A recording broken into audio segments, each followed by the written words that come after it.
ইলাহা ইল্লাল্লাহ আল্লাহু আকবার মুহাম্মদ রাসূলুল্লাহ ইয়া হাবিবাল্লাহ আসসালামু আলাইকুম ওয়া রাহমাতুল্লাহি ওয়া বারাকাতুহু ইন্নাল হামদালিল্লাহি ওয়াস সালাতু ওয়াস সালামু আলা রাসূলিল্লাহ ওয়া আলা আলিহি ওয়া আসহাবিহি ওয়া মান ওয়ালা আম্মা বা'দ।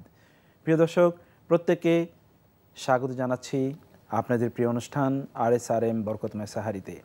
দর্শক, আমরা বরকতময় সাহারি অনুষ্ঠানে সাধারণত পবিত্র কোরআনে তেলাওয়াত এবং একটি নির্ধারিত পারার তাফসির দিয়ে শুরু করি। চলুন আজকের এই পর্বের জন্য নির্ধারিত তেলাওয়াত এবং তাফসির শুনে নেই।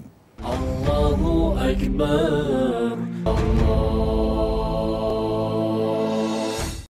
আউযু বিল্লাহি মিনাশ শাইতানির রাজীম বিসমিল্লাহির রহমানির রহিম লাকাদ জাআকুম রাসূলুম মিন আনফুসিকুম আজিজুন আলাইহি মা আনিতুম আজিজুন আলাইহি মা আনিতুম হারিসুন আলাইকুম বিল মুমিনিনা রাউফুর রাহিম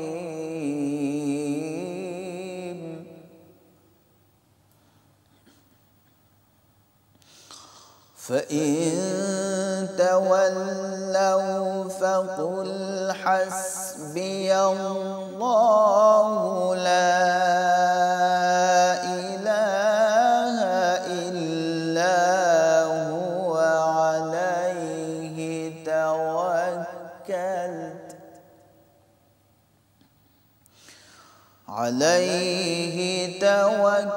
توكلت وهو رب العرش العظيم لقد جاءكم رسول من أنفسكم عزيز عليه ما عنتم حريص عليكم بالمؤمنين رؤوف رحيم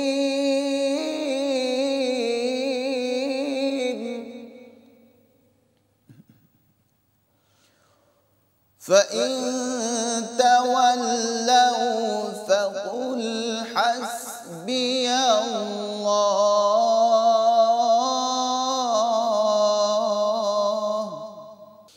لا إله إلا هو عليه توكلت وهو رب العرش العظيم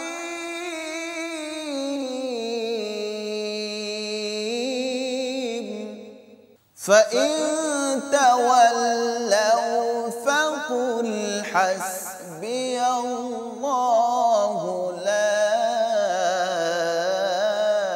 إله إلا هو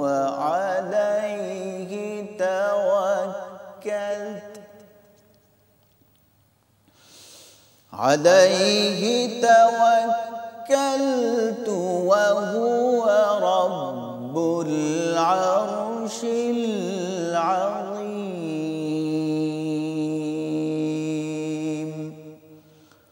صدق الله العظيم আল্লাহু আকবার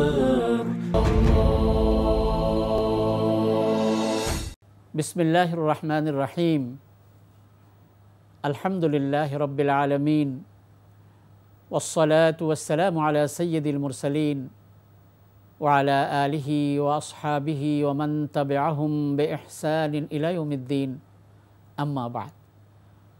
সুপ্রিয় সম্মানিত শ্রদ্ধেয় দর্শক শ্রোতা ভাই ও বোনেরা, আসসালামু আলাইকুম ওয়া রাহমাতুল্লাহি ওয়া বারাকাতুহু। পবিত্র রমাদান উপলক্ষে বরকতময় সাহরি অনুষ্ঠানের এ পর্যায়ে সংক্ষিপ্ত তাফসির।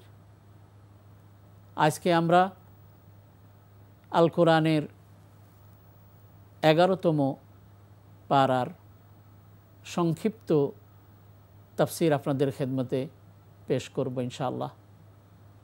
এই পারায় যেই সূরাগুলো স্থান পেয়েছে সেটি হলো সূরাতুত তাওবাহ আর সূরাতু ইউনুস। সূরাতুত তাওবার শেষের দিকের 94 নম্বর আয়াত থেকে নিয়ে 129 পর্যন্ত, এরপর সূরাতু ইউনুস শুরু থেকে শেষ পর্যন্ত অর্থাৎ 1 থেকে নিয়ে 109 নম্বর আয়াত পর্যন্ত সূরা ইউনুস এই 11তম পারায় স্থান পেয়েছে। আসুন আমরা সংক্ষিপ্ত কিছু আলোচনা শুনি। আল্লাহ রাব্বুল আলামিন 11 নম্বর পারার শুরুতেই বলেছেন, ইয়াতাযিরুনা ইলাইকুম ইযা রাজাতুম ইলাইহিম কুল লা তা'তাযিরু ক্বাদ নাব্বা আল্লাহ। তবুকের যুদ্ধে কিছু দুর্বল ইমানদার মুনাফিক এরা রসুলের সাথে অংশগ্রহণ করেনি। তারা বিভিন্ন অজুহাতে মদিনায় থেকে যায়। আল্লাহর রসুল যখন তবুক থেকে ফিরে আসলেন তখন এরা বিভিন্ন রকমের ওজর আল্লাহ রসুলের নিকট পেশ করতে লাগলো। তখন আল্লাহ রাব্বুল আলামিন এই আয়াতগুলো অবতীর্ণ করে প্রকৃত অবস্থা রসুল সাল্লাল্লাহু আলাইহি ওয়াসাল্লামের সামনে তুলে ধরলেন। আল্লাহ রাব্বুল আলামিন বলেন, ইয়াতাযিরুনা ইলাইকুম ইযা রাজাতুম ইলাইহিম। হে রসুল, আপনি যখন ফিরে আসবেন তাদের কাছে তখন তারা বিভিন্ন রকমের ওজর আপনার নিকট পেশ করবে, বলবে এই জন্য যেতে পারি নাই, এজন্য যেতে পারি নাই, বিভিন্ন অজুহাত তারা আপনার সামনে বলবে। আপনি তখন তাদেরকে বলবেন যে কুল লা তা'তাযিরু ক্বাদ নাব্বা আল্লাহু মিন আখবারিকুম। আপনি তাদেরকে বলে দিবেন যে তোমরা কোনো ওজর করবে না, আল্লাহ পাক তোমাদের সম্পর্কে তোমাদের যাবতীয় খবর আমাকে জানিয়েছেন।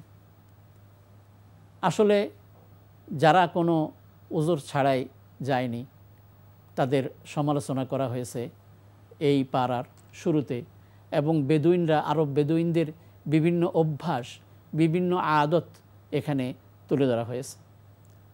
দ্বিতীয় পৃষ্ঠার শুরুতেই আল্লাহ রাব্বুল আলামিন যারা নাকি শুরুর দিকে হিজরত করেছেন, আনসার এবং মুহাজিরদের মধ্যে যারা প্রথম দিকের ছিলেন, তাদের মর্যাদা এবং সম্মান সম্পর্কে আল্লাহ রাব্বুল আলামিন যা বলেছেন সেটা স্থান পেয়েছে। ওয়াস-সাবিকুনাল আউয়ালুনা মিনাল মুহাজিরিনা ওয়াল আনসার।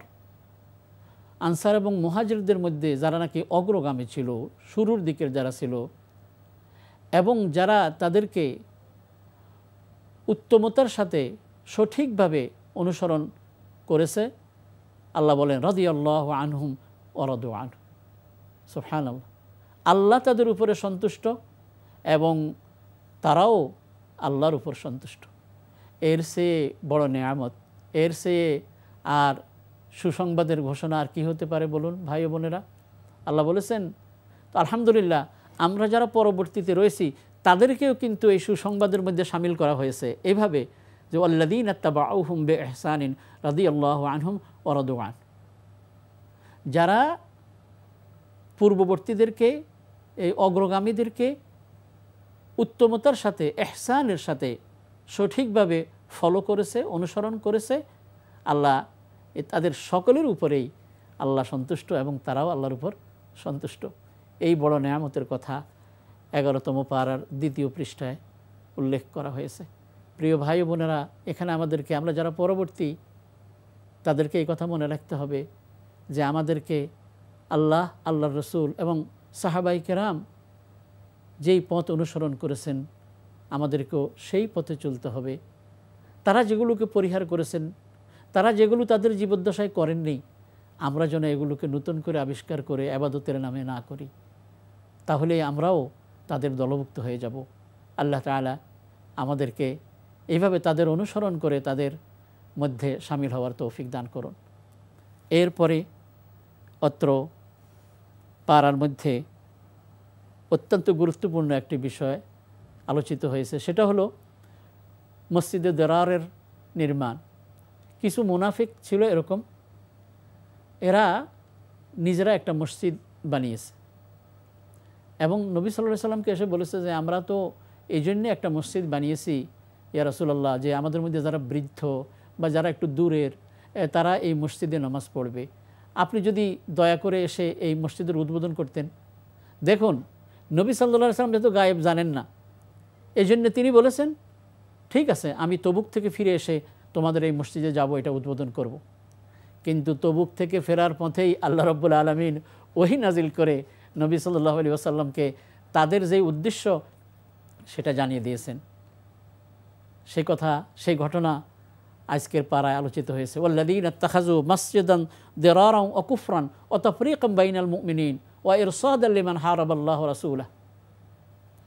যারা নাকি ক্ষতির একটি মসজিদ, এমন মসজিদ যেটা নাকি ক্ষতি করবে, এটা বানিয়েছে এবং কুফরি করার জন্যে এই মসজিদ বানিয়েছে এবং ইমানদারদের মধ্যে ভাঙ্গন সৃষ্টি করার জন্যে এই মসজিদ বানিয়েছে এবং এদের উদ্দেশ্য হলো যে এখানে বসে তারা ষড়যন্ত্র করবে মুসলমানদের বিরুদ্ধে।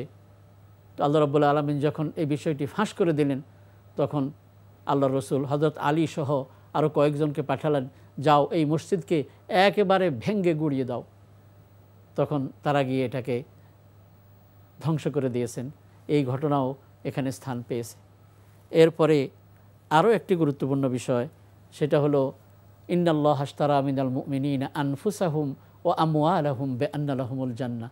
আল্লাহ রাব্বুল আলামিন বেচাকিনা করেছেন তার বান্দাদের সাথে। শুনুন, আল্লাহ বলেন ইন্নাল্লাহা আশতারা মিনাল মুমিনিনা আনফুসাহুম ওয়া আমওয়ালাহুম, আল্লাহ কিনে নিয়েছেন ইমানদারদের নিকট থেকে তাদের জান এবং মাল। কিসের বিনিময়ে? বিআন্না লাহুমুল জান্নাহ, যে তাদের জন্য আল্লাহ জান্নাত দিবেন। যদি জিজ্ঞাসা করি আমাদের এই জান, আমাদের এই মাল কে দিয়েছে? আল্লাহ দিয়েছেন। দেখুন, আল্লাহ আমাদেরকে আমাদের জান মাল দিয়েছেন। আবার আল্লাহ বলেন আমি তোমাদের থেকে আমার দেয়া যে জিনিস এটা আমি কিনে নেব জান্নাতের বিনিময়ে। তোমরা আমাকে জান এবং মাল দেবে, প্রয়োজনে জান খরচ করবে, মাল খরচ করবে, তাহলে আমি তোমাদেরকে জান্নাত দেব। এমন গুরুত্বপূর্ণ আয়াত আজকের এই পাড়ায় শামিল হয়েছে। এরপরে ইমানদারদের প্রশংসা আল্লাহ সুন্দর সুন্দর কতগুলো শব্দ এখানে নিয়ে এসেছেন। এভাবে শুনুন, আত-তাইবুন আল-আবিদুন আল-হামিদুন আস-সাইহুন আর-রাকিউন আস-সাজিদুন আস-সাজিদুন আল-আমিরুন বিল মা'রুফি ওয়ান-নাহুন আনিল মুনকারি ওয়াল-হাফিযুন লিহুদুদিল্লাহ ওয়া বাশশিরিল মুমিনিন। আল্লাহ বলেন আত-তাইবুন তওবাকারীরা, আল-আবিদুন আল্লাহর ইবাদতকারীরা, আল্লাহর প্রশংসাকারীরা, যারা নাকি রোজা রাখে তারা, এবং যারা আল্লাহর যে হুদুদ, আল্লাহর যে বিধিনিষেধ এগুলোকে যারা নাকি হেফাজত করে, তারা এদের প্রশংসা করে আল্লাহ রাব্বুল আলামিন শেষে বলেছেন যে অবাশশিরিল মুমিনিন, মুমিনদেরকে আপনি সুসংবাদ শুনিয়ে দিন। ইনশাআল্লাহ আপনারা এই আয়াতটুকু নিজের চোখে পড়বেন, তাহলে বুঝবেন ইমানদারদের গুণ কি। আল্লাহ সপ্রশংস বাক্যে এগুলো আল্লাহ উল্লেখ করেছেন এই সূরাত তাওবাতে। এরপরে আরও এসেছে ওই যে তবুকের যুদ্ধে যারা যায়নি তাদের মধ্যে 3 জন ছিলেন এমন সাহাবী যারা সত্য কথা বলে দিয়েছে। তারা বলেছেন যে ইয়া রাসূলুল্লাহ কোনো ওজর ছিল না, শুধুমাত্র নফসের দ্বারা তাড়িত হওয়ার কারণে আমরা যুদ্ধে যাই নাই। এরকম ছিলেন 3 জন, কাব ইবনে মালিক, হেলাল ইবনে উমাইয়া, মুরারা ইবনে রাবিয়া। আল্লাহ রাব্বুল আলামিন তাদের এই সততার কারণে তাদের তওবা কবুল করেছেন, সেই ঘটনা এখানে বর্ণিত হয়েছে। এবং একেবারে শেষের দিকে যেটা নবী মুহাম্মদুর রাসূলুল্লাহ সাল্লাল্লাহু আলাইহি ওয়াসাল্লামকে আল্লাহ রাব্বুল আলামিন তিনি যে আমাদের নিকটে পাঠিয়েছেন তিনি আমাদের প্রতি কেমন ছিলেন সেই কথাটা এসেছে। এটা আমাদের প্রত্যেকেরই জানা দরকার। লাকাদ জাআকুম রাসূলুম মিন আনফুসিকুম, আল্লাহ রাব্বুল আলামিন বলেন যে তোমাদের নিকট তোমাদেরই মধ্য থেকে একজন রাসূল এসেছেন। আজিজুন আলাইহি মা আনিতুম, তোমরা বিপদগ্রস্ত হও এটা তার কাছে খুবই কষ্টের। হারিসুন আলাইকুম, তোমাদের কল্যাণের জন্য তিনি সবসময় আগ্রহী। বিল মুমিনিনা রাউফুর রাহিম, এবং মুমিনদের প্রতি তিনি অত্যন্ত দয়ালু এবং কোমল হৃদয়ের অধিকারী। এই হলো নবী সাল্লাল্লাহু আলাইহি সাল্লামের গুণ, সেটা এই আয়াতের মধ্যে এসেছে। এরপরে সূরাত ইউনুস এর আলোচনা। আমরা পূর্বে বলেছি গোটা সূরাত ইউনুস এই 11তম পারার মধ্যেই শামিল হয়েছে এবং সর্বশেষ পৃষ্ঠাতেই সূরাত ইউনুসও শেষ হয়েছে। এখানে আয়াত ছিল 109। আল্লাহ রাব্বুল আলামিন প্রথমেই কোরআনে কারীমের আলোচনা করেছেন। আলিফ লাম রা তিলকা আয়াতুল কিতাবিল হাকিম। তিনি বলেছেন এগুলো হলো প্রজ্ঞাময় কিতাবের আয়াতসমূহ। এরপর কোরআন সম্পর্কে আল্লাহ তাআলা এখানে কথা বলেছেন। দ্বিতীয় পৃষ্ঠায় এই সূরার অতীব গুরুত্বপূর্ণ একটি বিষয়ের দিকে ইঙ্গিত করে আল্লাহ বলেন, ইন্নাল্লাযীনা লা ইয়ারজুনা লিকাআনা ওয়ারাদু বিল হায়াতিদ দুনিয়া ওয়াতমাআন্নু বিহা ওয়াল্লাযীনা হুম আন আয়াতিনা গাফিলুন। দেখুন আজকে পৃথিবীতে আমরা এই আয়াতের যেই বাস্তবতা এটা আমরা দেখতে পাই। আল্লাহ বলেন নিশ্চয়ই যারা নাকি আমার সাক্ষাৎকে কামনা করে না, আমার সাক্ষাৎকে যারা পছন্দ করে না, এবং দুনিয়ার এই জিন্দিগি নিয়ে যারা নাকি সন্তুষ্ট, এবং যারা নাকি একবারে সুখে নিশ্চিন্তে শান্তিতে আছে, কোনো চিন্তা নাই, পরকালের ব্যাপারে যাদের কোনো খোঁজ খবর নাই, এবং যারা নাকি আমার আয়াতগুলো থেকে বেখবর। 4টা কথা বলেছে। আল্লাহর সাক্ষাৎ যারা কামনা করে না, এবং দুনিয়ার জিন্দিগি নিয়ে যারা নাকি সন্তুষ্ট এবং খুব নিশ্চিন্তে যারা রয়েছে, এবং যারা আমার আয়াতগুলো থেকে গাফেল। এবারে শুনুন আল্লাহ তাদের ব্যাপারে কি বলেছেন। উলাইকা মাওয়াহুমুন নার। আল্লাহ রাব্বুল আলামিন বলেন তাদের জন্যে রয়েছে জাহান্নামের শাস্তি। আল্লাহ রাব্বুল আলামিন বলেছেন মানুষেরা তাদের যে মজ্জাগত যে স্বভাব, যখন কোনো বিপদে পড়ে তখন ইখলাসের সাথে আল্লাহকে ডাকে, আর যখন আল্লাহ তাদেরকে আবার বিপদ থেকে উদ্ধার করেন তখন এমন এক অবস্থা হয়ে যায় মনে হয় যেন তাদেরকে কোনো বিপদ পায়নি। এই কথা এই সূরার মধ্যে স্থান পেয়েছে। আল্লাহ রাব্বুল আলামিন দুনিয়ার উদাহরণ দিয়েছেন যে দুনিয়ার উদাহরণ হলো কামা ইন আনজালনাহু মিনাস সামা। আল্লাহ পাক বলেন দুনিয়ার উদাহরণ, যেই দুনিয়া নিয়ে তোমরা ব্যস্ত, যেই দুনিয়ার কারণে তোমরা পরকালকে ভুলে থাকছো, এই দুনিয়ার উদাহরণ হলো ইন্নামা মাসালুল হায়াতিদ দুনিয়া কামা ইন আনজালনাহু মিনাস সামাই ফাখতালাতা বিহি নাবাতুল আরদ। যে এর সাথে আসমান থেকে যে পানি আমি নাজিল করেছি, এই পানির সাথে মিক্সড হয়ে এই জমিন থেকে বিভিন্ন রকমের ফসল উৎপাদিত হলো। এরপর যখন তারা খুব খুশি, আত্মহারা, এরপর আল্লাহ রাব্বুল আলামিনের পক্ষ থেকে তিনি যখন অ্যাকশান নিতে চান তখন হয়তো এমন এক লু হাওয়া প্রবাহিত করে দেন যে মনে হয় যেন এমন, যেটা গতকালকে এমন সুশোভিত ছিল আজকে এমন অবস্থা মনে হয় যেন এখানে কিছু ছিল। কা আল্লাম তাগনাবিল আমস। দুনিয়ার জিন্দিগি তো ঠিক এরকমই। সুতরাং এই আয়াত থেকে এই দুনিয়ার যে দৃষ্টান্ত আল্লাহ রাব্বুল আলামিন দিয়েছেন এটা আমরা অবশ্যই গ্রহণ করব। এরপর আল্লাহ বলেছেন তোমাদের নিকটে আমার পক্ষ থেকে মাউইজা ওয়াজ এসেছে, এবং এই কোরআন তোমাদের জন্য, তোমাদের হৃদয়কে সুস্থ করার জন্য আমি নাজিল করেছি। কাদ জাআকুম ইয়া আইয়ুহান নাস কাদ জাআতকুম মাউইজাতুম মির রাব্বিকুম ওয়া শিফাউল লিমা ফিস সুদূর ওয়া হুদান ওয়া রাহমা। এটি হলো হেদায়েত, এটি হলো রহমত। এরপর আল্লাহ বলেছেন, শেষ যেটা বলতে চাই যে আলা ইন্না আউলিয়া আল্লাহ লা খাউফুন আলাইহিম ওয়া লা হুম ইয়াহজানুন। একটু গুরুত্বপূর্ণ আমার প্রিয় ভাইয়েরা, জেনে রেখো আল্লাহর ওলি হলো তারা যাদের কোনো ভয় নাই, যাদের কোনো চিন্তা নেই। তারা কারা? আল্লাযীনা আমানু ওয়া কানু ইয়াত্তাকুন। যারা ঈমান এনেছে, যারা তাকওয়া অবলম্বন করেছে। এই বিষয়টি আমাদের প্রত্যেকের হৃদয়ে বদ্ধমূল হয়ে যাওয়া উচিত যে আল্লাহর ওলি হলো তারা যারা ঈমান এনেছে, তাকওয়া অবলম্বন করেছে। আমরা মনে করি আল্লাহর ওলি হওয়ার জন্য তো এমন এমন গুণ লাগবে, এমন খানকা লাগবে, এমন একটা মজলিস লাগবে, এমন একটা দরগাহ লাগবে। না আমার প্রিয় ভাইয়েরা, আল্লাহর ওলি হওয়ার জন্য দুটি জিনিস লাগবে, ঈমান এবং তাকওয়া। এই কথা আজকের সূরাতুল ইউনূসের মধ্যে আল্লাহ বলেছেন, আলা ইন্না আউলিয়া আল্লাহ লা খাউফুন আলাইহিম ওয়ালা হুম ইয়াহজানুন, জেনে রাখো আল্লাহর বন্ধুরা যারা তাদের কোনো ভয় নেই, চিন্তা নেই। তো সুতরাং আমরা আল্লাহর ওলি হয়ে ঈমান এবং তাকওয়াকে অবলম্বন করে আমরা যেন এই দুনিয়ার জিন্দেগি কাটিয়ে যেতে পারি। আল্লাহ আমাদেরকে সে তৌফিক দান করুন, আমিন। ওয়া আখিরু দাওয়ানা আনিল হামদুলিল্লাহি রাব্বিল আলামিন, ওয়াসসালামু আলাইকুম ওয়া রাহমাতুল্লাহি ওয়া বারাকাতুহু। আলহামদুলিল্লাহ, প্রিয় দর্শক, আমরা শুনলাম তাফসির এবং তেলাওয়াত শুনলাম। মহান আল্লাহ সুবহানাহু ওয়া তাআলা কোরআন অনুসারে আমাদের আমল করা তৌফিক দান করুন। আল্লাহু আকবার। এনটিভির বিশেষ আয়োজন RSRM বরকতময় সাহারি অনুষ্ঠানটি। আমরা বরকতময় সাহারি অনুষ্ঠানে এবার আলোচনা করব খুব গুরুত্বপূর্ণ একটি বিষয়, আর তা হলো রাসূলুল্লাহ সাল্লাল্লাহু আলাইহি ওয়াসাল্লামের একটি হাদিসের ব্যাখ্যা। রাসূলুল্লাহ সাল্লাল্লাহু আলাইহি ওয়াসাল্লাম বলেছেন, মান সামা রমাদানা ঈমানান ওয়া ইহতিসাবান। তিনি আবার বলেছেন, ওয়ামান কামা রমাদানা ঈমানান ওয়া ইহতিসাবান।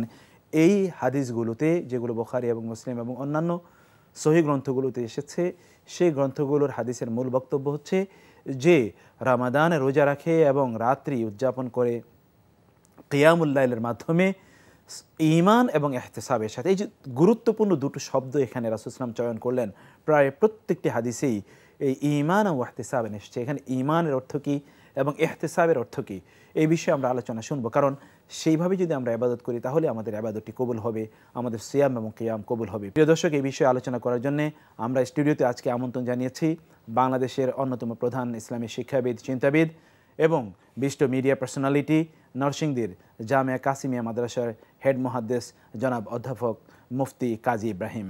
আসসালামু আলাইকুম। ওয়ালাইকুম আসসালাম ওয়া রাহমাতুল্লাহ। মোহতারাম, আপনাকে স্বাগত জানাচ্ছি আমাদের স্টুডিওতে। আমরা যে বিষয়ে কথা বলেছি, যে হাদিসের ওই অংশটি, যে অংশটি রাসূল সাল্লাল্লাহু আলাইহি ওয়াসাল্লাম বলেছেন, মান কামা রমাদানা বা মান সামা রমাদানা ঈমানান ওয়া ইহতিসাবান। এখানে যে ঈমান ও ইহতিসাবান, এই দুটো শর্ত রাসূল সাল্লাল্লাহু আলাইহি ওয়াসাল্লাম জুড়ে দিলেন, এই শর্তগুলো আসলে কি? আলহামদুলিল্লাহ ওয়াসসালাতু ওয়াসসালামু আলা রাসূলিল্লাহ ওয়া বা'দ। আসলে কোনো ব্যক্তির ইবাদত আল্লাহর কাছে কবুল হওয়ার জন্য সর্বপ্রধান শর্তই হলো ঈমান। তাকে আগে মুমিন হতে হবে, জি, সে আল্লাহকে বিশ্বাস করে কিনা, এটা হলো তো সর্বপ্রধান, সবার আগের বিষয়টি। মানে ইবাদত হতে হলে তো ঈমান লাগবে আগে। জি জি, আগে তো ঈমান লাগবে। কোরআন পড়তে হলে তো আগে ঈমান লাগবে। জি, যেমন আল্লাহ তাআলা নিজে বলেছেন, মান আমিলা সালিহাম মিন যাকারিন আও উনসা ওয়া হুয়া মুমিন, নারী হোক পুরুষ হোক, যে একটা সৎ কাজ করবে ওয়া হুয়া মুমিন, এমত অবস্থায় যে সে মুমিন, সে মুসলিম, সে ঈমানের ভিতরে থেকে যদি কোনো আমলে সালেহ সে করে, তাহলে ঈমানটা হলো শর্ত। আল্লাহকে চেনে কিনা, আল্লাহকে চায় কিনা, আল্লাহকে ভক্তি করে কিনা। এখন ঈমান কিন্তু খুব ছোট জিনিস না, ঈমান একটা বিশাল জিনিস। আল্লাহর প্রতি ঈমান, তার ফেরেশতাদের প্রতি ঈমান, তার কিতাবসমূহের প্রতি ঈমান, এবং আম্বিয়া কেরামের প্রতি ঈমান, আখিরাতের প্রতি ঈমান, তাকদীরের প্রতি ঈমান, এই যে বেসিক যে ঈমানের পয়েন্টগুলো, এগুলো তার ফুলফিল আছে কিনা আল্লাহ এটা দেখবেন। জি জি, কোনো এক জায়গা যদি অবিশ্বাস করে সে, যেমন ফেরেশতাকে বিশ্বাস করে না, তাহলে তো হবে না। ইভেন এমনকি যদি কেউ জিন বিশ্বাস করে না, অনেক লোক আছে, জি জি, অথচ কোরআনে সূরা জিন আছে, জিন আছে, এবং অন্য জায়গায় বহু জিনের কথা, বহু জিনের কথা, ইয়া মাশাআল্লাহ জিন্নি ওয়াল ইনস, কোরআনে সমগ্র কোরআনই তো মিনাল জিন্নাতি ওয়ান নাস। জি, কোরআনের সর্বশেষ বক্তব্য মিনাল জিন্নাতি ওয়ান নাস। তাহলে কেউ যদি জিন অস্বীকার করে তাতে ঈমানই নেই, সে রোজা রাখলে কি হবে? মোটেই না, কোনো কাজই হবে না। ইসলামের কোরআনের একটা হরফও যদি কেউ অস্বীকার করে তাহলে তিনি ঈমানদার থাকবেন না, ঈমান ছাড়া হয়ে গেল। আজকে কিন্তু অনেক রোজাদারই কোথায় যে তিনি ঈমান হারিয়ে বসে আছেন উনি জানেন না, কারণ ঈমানের বিষয় আসলে তার জানাই নেই, এই চ্যাপ্টারটার মধ্যে তার বিচরণই নেই। তো এটা তো এইজন্য ইয়া আইয়ুহাল্লাযিনা আমানু কুতিবা আলাইকুমুস সিয়াম, তোমার আগে ঈমান আছে কিনা, ঈমান থাকলে রোজা ফরজ, তোমার ঈমান নাই, রোজা রেখে লাভ কি হবে? কোনো লাভ নেই। তো এইজন্য একটা যদি টিউব যদি ফুটা হয়ে গিয়ে থাকে, পাংচার হয়ে গিয়ে থাকে, হাওয়া দিয়ে লাভ কি? কোনো লাভ নেই। আগে তো এটাকে সলিউশনে আনতে হবে, তারপরে হাওয়া দিলে এটা টিকবে। যার এক নাই ওখানে জিরো দিয়ে লাভ কি? হাজার কোটি জিরো দিলেও কোনো লাভ নেই, ভ্যালুহীন। তো ঈমান হলো এক, তাওহীদ ঈমান, এটার সংখ্যা, এটা আগে লাগবে, তারপরে জিরোর মূল্য। আচ্ছা, তো এখন এই জন্য ঈমানান, এখন ঈমানের কিন্তু অনেকগুলো নওয়াকিদ আছে, ঈমান ভঙ্গকারী অনেক বিষয় আছে। একজন রোজা রাখলো, বাট তিনি মাজারে গিয়া মৃত ব্যক্তির কাছে সন্তান কামনা করলেন, নির্বাচনের বিজয় কামনা করলেন, মাজারে গিয়া ওনার কাছে গিয়া সন্তান কামনা করলেন, সুস্থতা কামনা করলেন, অনেক বিপদে জর্জরিত হয়ে মান্নত করলেন যে আমি অমুকের মাজারে যাব, সেখানে কিছু দান গেলেন, করব, গিয়ে দানও করলেন, কান্নাকাটিও করলেন, সিজদাও দিলেন, কিন্তু মুশরিক হয়ে গেলেন, মুশরিক হয়ে গেলেন। অতএব তার এই ইবাদতে কি আসে না, কোনো এটার কোনো গ্রহণযোগ্যতার কোনো সুযোগই নেই, সুযোগই নেই। এই জন্যই ঈমানান, তোমার ঈমানটা পারফেক্ট আছে কিনা এটা দেখতে হবে। রাজ্জাককে তুমি বিশ্বাস করো কিনা যে খাওয়ান আল্লাহ, আল্লাহ 99 নামের সাথে ঈমান জড়িয়ে আছে, 99 নামের প্রতিটির সাথে ঈমানের সংযোগ। সুবহানাল্লাহ। এই নামগুলো জেনে তুমি পাক্কা ঈমানকে তুমি সার্বিকভাবে ঠিকঠাক করছো কিনা আল্লাহ এটা দেখবেন। হ্যাঁ, তিনি রিজিক দাতা, আর কেউ রিজিক দাতা নাই। হুয়ার রাজ্জাকু যুল কুওয়াতিল মাতিন। এখানে তো প্রশ্ন দাঁড়ায়, রাজ্জাক যদি আল্লাহকে কেউ বিশ্বাস করে, তো সে ছেলে মেয়ে পৃথিবীতে আসুক, সে কিসের ভয় করে? এক্স্যাক্টলি, কিসের ভয়? সন্তান যখন মায়ের কোলে আসে, মায়ের বুকে রিজিকের জোয়ার কে বহাই দেয়? সুবহানাল্লাহ। মানুষ কেন এটা বিশ্বাস করবে? তো আসলে তো কে কোথায় যে ঈমান হারিয়ে বসে আছে। কেউ সুদ এই যুগে এটা ছাড়া চলে না। এখন কোরআনে স্পষ্ট সুদকে হারাম করা আছে। এখন কোন মুসলিম যদি সুদকে বৈধ করে নেয়, তার ঈমান আছে? না, নাই। তো সে রোজা রাখলে কি হবে? আচ্ছা, ধরুন জিনা করা হারাম, সমস্ত ধর্মে এটা হারাম, ব্যভিচার হারাম। এখন এমন অনেক মুসলিম আছে তারা এটাকে কিছুই মনে করে না, এটাকে বৈধ মনে করে। তাহলে তার রোজা রেখে কোনো লাভ হবে? কিচ্ছু হবে না, তাতে ঈমান নাই। ওখানে ওমাই ইয়াকফুর বিল ঈমানি ফাকাদ হাবিতা আমালু, যে ঈমানের সাথে কুফরি করা তার সব আমল বরবাদ। কেউ আছে সব মানে ইসলামের, কিন্তু হিজাব ফরজ মহিলাদের, এটা সে মানতেই চায় না। এটা এই যুগে অসম্ভব। এটা 1400 বছর আগে উনি এক পরিবেশে ছিলেন, তখন এটা দিয়েছেন। এই যুগে কি এটা চলে? তাহলে তো সে হিজাব তো ফরজ, হিজাব ডাইরেক্ট কোরআনে আল্লাহ বলেছেন ইউদনিনা আলাইহিন্না মিন জালাবিবিহিন্না, জিলবাব দিয়ে, ফাসআলুহুন্না মিন ওয়ারাই হিজাব, হিজাবের আড়াল থেকে তোমরা ওদের কাছে কিছু চাও। এই যে এইভাবে যে সমগ্র কোরআনে এটা বলা হয়েছে, ফরজ করা হয়েছে। এখন যদি কেউ অস্বীকার করে আর তিনি সারা জিন্দেগি রোজা রাখেন, তাতে কি আসে যায়? কোনো কল্যাণ নেই, এর যায় কোনো কল্যাণ নেই। ঠিক তেমনি ভাবে এরকম তো বহু কিছু আছে। মদ অনেক মাদক দ্রব্য খাচ্ছেন এবং তিনি এটাকে হালাল মনে করছেন, ইবাদতও করে যাচ্ছেন। তিনি এটা এই রমাদানে তিনি ভেজাল জিনিস তিনি বিক্রি করছেন, তিনি দুর্নীতি করছেন, অন্যায়ভাবে মানুষের টাকা তিনি নিয়ে যাচ্ছেন, জুলুম করতেছেন, অনেক হারামকে হালাল মনে করে তিনি করে যাচ্ছেন। গান, বাদ্য, বাজনায় তার 24 ঘন্টা যতক্ষণ চেতনা থাকে খালি এগুলোর মধ্যে ডুবে আছেন। তো এগুলো তো হারাম। এগুলিকে তাহলিল করলে, হারামকে হালাল করলে ঈমান থাকে না। এমনকি ইসলামের কোন একটা জিনিসকে যদি সে ঘৃণা করে, এটা তার ভালো লাগে না। যালিকা বিআন্নাহুম কারিহু মা নাযালাল্লাহু ফাআহবাতা আমালুহুম। আল্লাহ নাজিল করা কোনো কিছুকে তার ভালো লাগতেছে না। আল্লাহ কেন এটা বললেন? তার কাছে এটা পছন্দ না। আল্লাহ বলেন, একটু অপছন্দ যদি করো আমার কোনো জিনিসকে, যাও, তোমার কোনো দরকার নাই। শয়তান তো শয়তান হয়েছে মাত্র একটা অবাধ্য হওয়ার জন্য। সারা জীবন সে মুআল্লিমুল মালাকুত ছিল, ফেরেশতাদের টিচার ছিল, সে ইবাদতের লিডার ছিল। সে মাত্র একটা জায়গায় সে অস্বীকার করে সে মারদুদ হয়ে গেল। এটা পৃথিবীর রাষ্ট্রগুলিতে নিয়ম আছে। একজন নাগরিক যদি হাজারো রাষ্ট্রের অনুকূলে কাজ করে, একটা শুধু রাষ্ট্রদ্রোহের কাজ করে, তাহলে তার ফাঁসি হয়ে যাবে, ফাঁসি করে দিবে, ফাঁসি দিয়ে দিবে। তো আল্লাহর কাছেও এরকম। তো আমরা যাতে ঈমানের সাথে বেঈমানি করে ফাঁসির কাজটা না যাই, আল্লাহর ফাঁসিতে না ঝুলি। তো এটা এই জন্যই ঈমানান, যে তোমার আল্লাহর প্রতি ভক্তি, অগাধ শ্রদ্ধা, ভালোবাসা, সেই সুসম্পর্ক। মুমিন মানে তো আব্দুল্লাহ মানে কি? ভালোবাসার পঞ্চম স্টেজকে আরবিতে বলে ইবাদা। মানে ভালোবাসতে বাসতে বাসতে একেবারে গলিত বিগলিত বসংবদ হয়ে গেছে আল্লাহ তাআলা, একেবারে মানে গলে গেছে সে। এটাকে বলে আব্দুল্লাহ। তারিকুন মুআব্বাদুন, আরবি শব্দ মুআব্বাদ মানে মানুষ হাঁটতে হাঁটতে হাঁটতে এত নরম করে বলছে, কাদা এখন হাঁটু পর্যন্ত গেড়ে যায়, এরকম। তো এই বান্দা এমন নরম হয়েছে আল্লাহর সামনে, আল্লাহ যা কয় মনের ভিতরে গেড়ে নেয় এবং সেই পথে চলে। এটাকে বলে আব্দুল্লাহ। এই জন্য আসলে ঈমান মানে তো আল্লাহর সাথে তার সম্পর্ক, সে গভীর সম্পর্ক। আমি আল্লাহকে চাই, আল্লাহর বান্দা আমি। তো এই চেতনাটা, এই বোধটা, এই বিশ্বাসটা তার আছে কিনা আল্লাহ প্রথম এটা দেখবেন। এটা যদি ঠিক থাকে তারপরে আরেকটা জিনিস দেখবেন, তারপরে হচ্ছেন ইহতিসাবের বিষয়।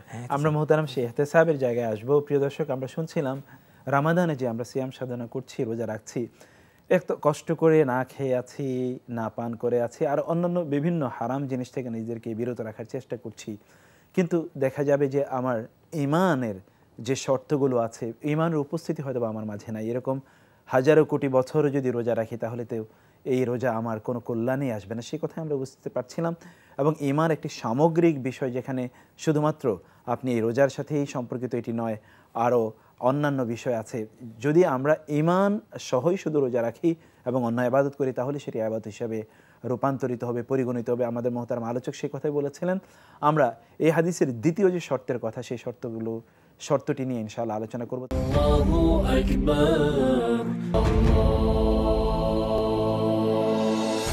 RSRM বরকতময় সাহারি অনুষ্ঠানটি বিরতির পর প্রত্যেককে আরেকবার স্বাগত জানাচ্ছি। অনুষ্ঠানে আমরা আলোচনা করছিলাম মহতারাম যে হাদিসের দ্বিতীয় অংশ। প্রথম অংশে আপনি বললেন যে ঈমান একটি সামগ্রিক বিষয়, এখানে শুধুমাত্র আল্লাহ সুবহানাহু ওয়া তাআলার উপর বিশ্বাস করে তিনিই নির্দেশ প্রদান করেছেন এবং সেজন্য আমরা সিয়াম সাধনা করছি এবং আমাদের গোটা জীবনকে শুধুমাত্র রোজার সময় রোজা রাখলাম, কিন্তু গোটা জীবনের অন্যান্য কাজগুলো আল্লাহর উপর বিশ্বাস করে এবং আল্লাহ সুবহানাহু ওয়া তাআলার নির্দেশ অনুসারে মানলাম না, তাতে তো আসলে আমি মুমিন থাকলাম না। এরকম রোজায় আমাদের আসলে কোনো কল্যাণই হবে না এবং আল্লাহ যে উদ্দেশ্যে রোজা ফরজ করেছেন তা তো আসলে এর মাধ্যমে অর্জিত হচ্ছে না, তাই না? তাহলে দ্বিতীয় যে বিষয়টা আপনি আমরা হাদিসে দেখি যে ইহতিসাবান শব্দটি ইহতিসাব হিসাব থেকে এসছে, ইহতিসাবা ইয়াহতাসিবু। এই যে ইহতিসাব, এটার অর্থ কি আসলে? এটা দিয়ে আল্লাহ রাসূল আমাদেরকে কি বোঝাতে চাচ্ছেন? যে এটা আরবি শব্দ ইহতিসাব, মানে তলাবান লিল আজরি ওয়াস সাওয়াব।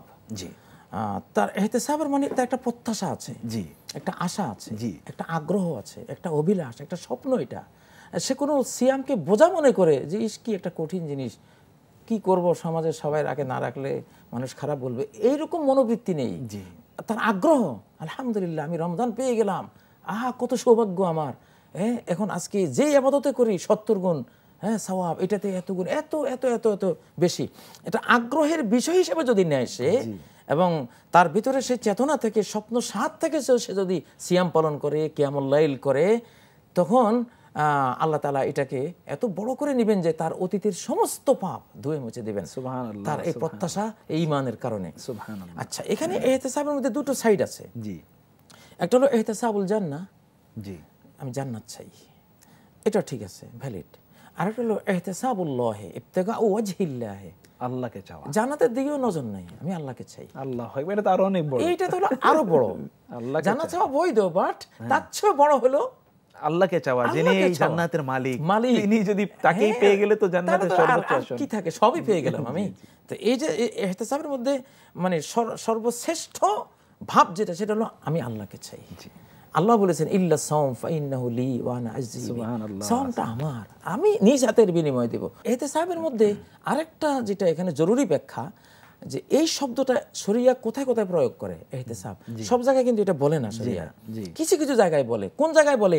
যেখানে মানুষ নিয়ত, মানে আমার যে এখানেও আল্লাহকে চাওয়ার একটা চেতনা লাগবে, মানুষ ওই চেতনাকে ভুলে থাকে যেসব আমলের মধ্যে, শরিয়া সেখানে এটা স্মরণ করাই দেয়। আচ্ছা, আচ্ছা। যেমন জানাজার সালাত, সাধারণত জানাজার মধ্যে মানুষ সওয়াবের নিয়ত কমই করে, মনে করে আরে আমার ভাই মরে গেছে, অমুক মারা গেছে, এটা সামাজিক একটা ইবাদত, তারা হোক, আমাকে তো এখানে যেতেই হবে। বাট এইটাও যে আমাকে জান্নাতে নিয়ে যাবে, আল্লাহ সন্তুষ্টি পাইয়ে দিবে, ওই চেতনাটা এখানে উজ্জ্ব থাকে। একটা মানবতার প্রাবল্যের কারণে, সামাজিক সমাজ কল্যাণের ভাবটা প্রবল থাকার কারণে আল্লাহকে পাবার ভাবটা এখানে দুর্বল থাকে। শরিয়া ওখানে ইহতিসাবের স্মরণ করাই দেয়। আচ্ছা, মানিত্তাবা জানাজাতান ঈমানান ওয়া ইহতিসাবান, আল্লাহু আকবার, ঈমান আর ইহতিসাব সহকারে জানাজার পিছিয়ে যাচ্ছে। যে ইহতিসাব লাগাইছে যে সব চাও তুমি এখানে, মনে করো না যে এটা শুধু সমাজ কল্যাণ, এখানে আল্লাহকে পাওয়া যাবে না, এটাও আল্লাহকে পাওয়ার বিশাল বিষয়। সুবহানাল্লাহ। আচ্ছা, হাত্তা লোকমাতা তারফাউহা, মানে একটা লোকমা স্ত্রীর মুখে তুলে দিয়েছে, ইয়াহতাসিবুহা ফাহিয়া লাহু সাদাকা। সাধারণত স্ত্রীকে খাওয়াবার সময় স্বামী ভাবে আমার কর্তব্য, সামাজিক কর্তব্য, মানবিক কর্তব্য, খাওয়াইতে হবে, আমি তাকে এত ভালোবাসি, খাওয়াবো না। কিন্তু এখানেও যে আল্লাহ পাওয়ার বিষয় আছে, স্বামীরা অনেক সময় মনে করে না, চেতনাটা আসে না, শরিয়া স্মরণ করে দিছে, মিয়া এখানেও আল্লাহকে চাও যে আল্লাহ তোমার বান্দি এই কারণে খাওয়াইছি, নাহলে খাওয়াইতাম না, ইয়াহতাসিবুহা। আচ্ছা, তো ঠিক রমজানেও দেখা যায় সারি আমরা সবাই খাই। এখন একটা তো আমরা তো বলি যে নিয়ত বেদাত, নাওয়াইতুন আসুমা গাদান, এটা বেদাত। আচ্ছা, এখন শব্দ উচ্চারণটা বেদাত, এই উচ্চারণটা বেদাত। এখন এইটা মাইনাস হওয়ার কারণে অনেকে এমনও হতে পারে যে শুধু সাহারি খেয়ে উনি শুয়ে পড়লেন, নামাজ পড়লেন, মানে তার ওই নিয়তটা তার মধ্যে কাজ করছেই না, ওই চেতনাটা যে আসতে হবে যে আগামীকালের এই উপবাসটা কিন্তু শুধু তোমাকে বলে। মানে আমরা যে নিয়ত বলছি, নিয়তটা তো এই চেতনায়, আপনি যে চেতনার কথা বলছেন, চেতনার নামই তো নিয়ত। তো এখানে অনেক সময় আমরা রোজাদাররা ভাবে কি রোজা তো রাখতেই হবে, এটা তো আর কোনো উপায় নেই, কিন্তু প্রতিটি রোজার সাথে যে আল্লাহকে পাওয়ার টাটকা একটা নিয়ত, চেতনাকে জাগ্রত করে এটাকে হাজির করে আমাকে নিয়ে আসতে হবে, তাহলে আল্লাহ আরো খুশি, আরো খুশি, সিয়ামের মান আরো বেড়ে গেল, অনন্ত কত কত বেড়ে গেল। তো এটা এই শৌরটা, এই অনুভূতিটা যাতে আমাদের হারিয়ে না যায়, আমরা যাতে একটা সামাজিকতার মধ্যে পড়ে না যায় যে এটা তো রাখতে হবে আমার, এখানে আর নিয়ত কি আল্লাহকে, এটা তো আল্লাহর জন্যই করতেছি।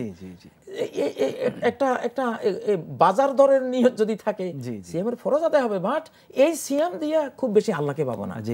কিন্তু যদি ইহতিসাব থাকে প্রতি সাহারির পরে, আল্লাহ তুমি জানো, মানে তোমার সেই অনুভূতিটা নিজের মাঝে তৈরি করি যে আল্লাহ তোমার সন্তুষ্টির জন্য, তোমাকে পাওয়ার উদ্দেশ্যে আমি রোজা রাখছি। হ্যাঁ, এই জন্য যে হযরত হাফসার হাদিস, মাল্লাম ইউজমি সিয়াম মিনাল লাইলি ফালা সিয়াম আলা, রাতে সে ভিতরে ভিতরে সংকল্প করতেছে কালকে আল্লাহকে খুশি করব, খাবো না, আল্লাহকে খুশি করব, কোনো পান করব না, কালকে স্ত্রী আছে বা স্বামী আছে কোথাও যাব না, কোনো হারাম কোনো কিছু করবো না, আল্লাহকে খুশি করবো, এই চেতনাটা সে ভিতরে ভিতরে যদি নবায়ন করে, রিনিউ করে নেয়, আল্লাহু আকবার, তাহলে এই সিয়াম কোথায় যাবে, কতটুক মূল্যায়ন পেয়ে যাবে, কোথায় চলে যাবে। যে তো এই যে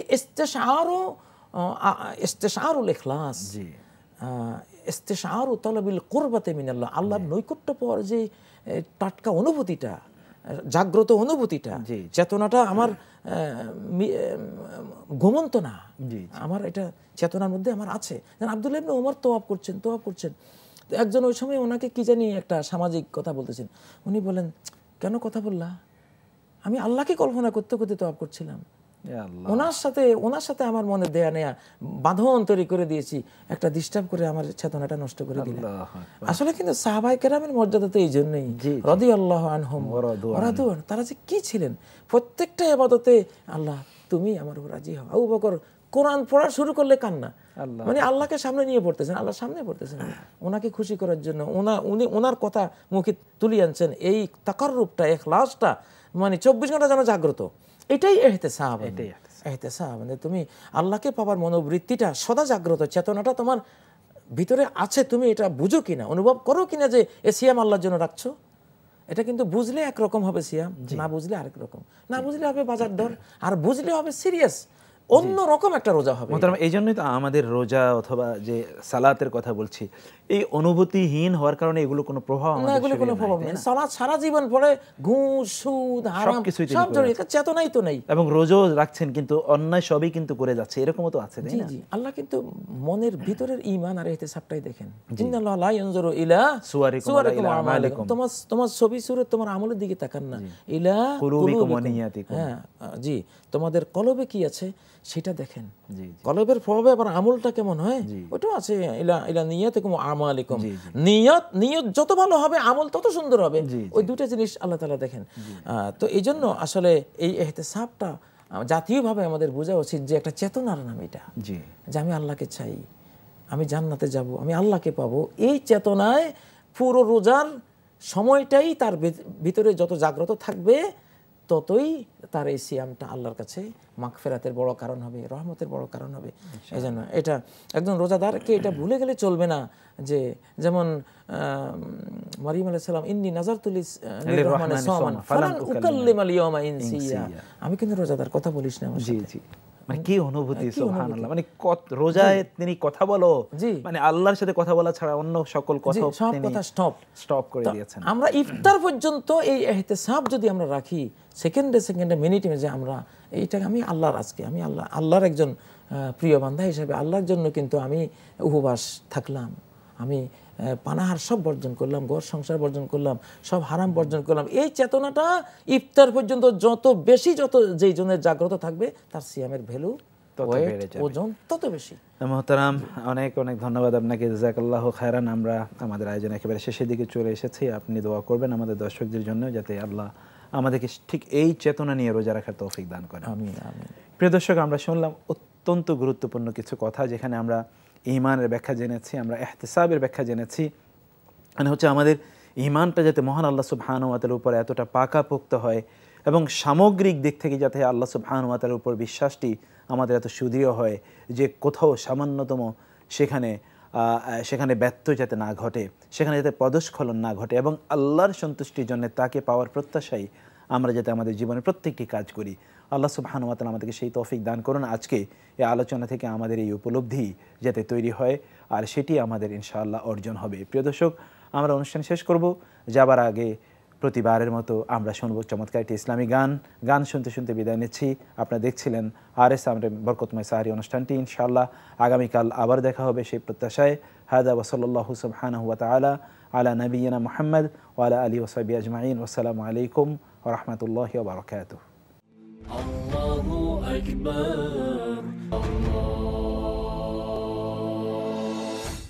আল্লাহ আমার প্রভু, আমার নাহি নাহি ভয়। আল্লাহ আমার প্রভু,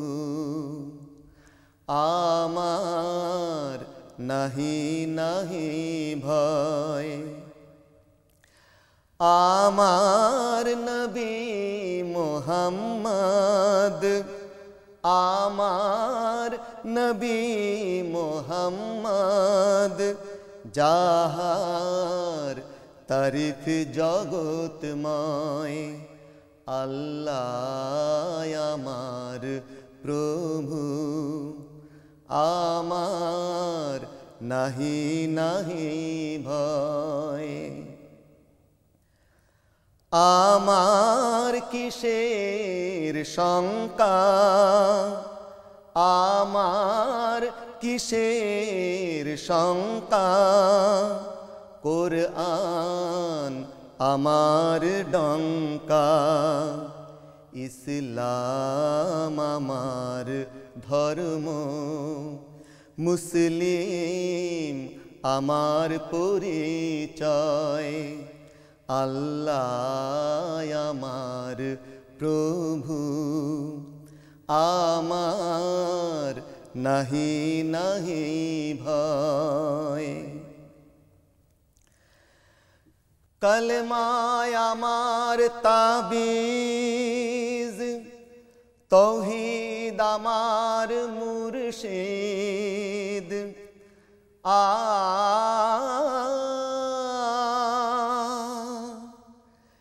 কলমায় আমার তাবিজ, তৌহিদ আমার মুর্শিদ। ঈমান আমার বর্ম,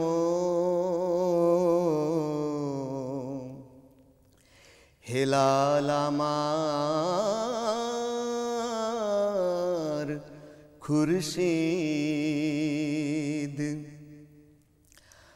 আল্লাহু আকবার ধ্বনি, আল্লাহু আকবার ধ্বনি, আমার জিহাদ বাণী। আখের মকাম ফিরদৌস, খোদার আরশ যথায় রয়। আল্লাহ আমার প্রভু, আমার নাহি নাহি ভয়। আমার নবী মুহাম্মদ, যাহার তারিফ জগৎময়। আল্লাহ আমার প্রভু, আমার নাহি নাহি ভয়। আল্লাহ আমার প্রভু, আমার নাহি নাহি ভয়।